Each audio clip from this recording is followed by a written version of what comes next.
All right, so to answer some questions regarding post-COVID syndrome or long haulers.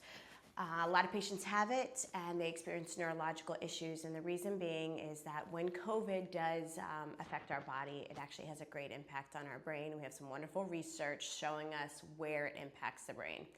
I think some of the bigger take-home points is to recognize it's not a localized lesion or localized dysfunction in the brain. It's a global network disruption. So when we look at a patient that has the subjective findings where they report that they have brain fog or dizziness or slow mental processing, cognitive decline, memory issues, difficulty concentrating, we know where those areas are controlled in the brain, and that's a cortical network.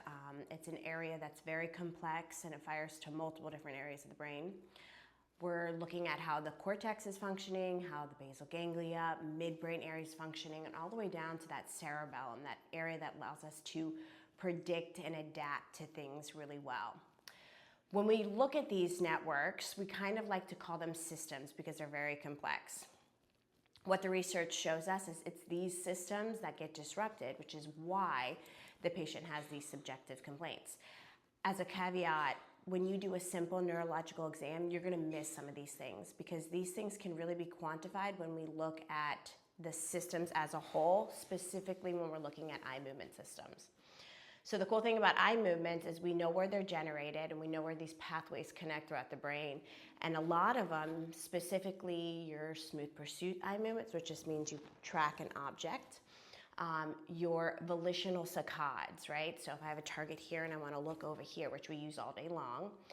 And then some of our more higher up is like an anti-saccade. So I have a dot here and I want to look opposite and back center. That takes a lot of cortical integrity to do so.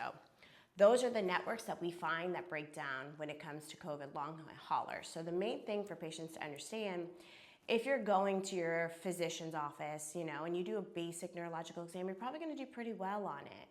And it's really going to take something a little bit more specific and maybe a neurocognitive test, maybe some eye movement tests and some vestibular processing tests for them to quantify these areas that break down.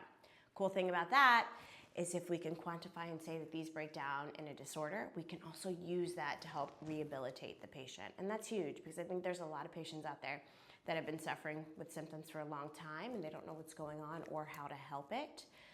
So yeah, definitely a comprehensive eye movement exam, a comprehensive vestibular exam, and then using that stuff to rewire and recalibrate in the brain is huge.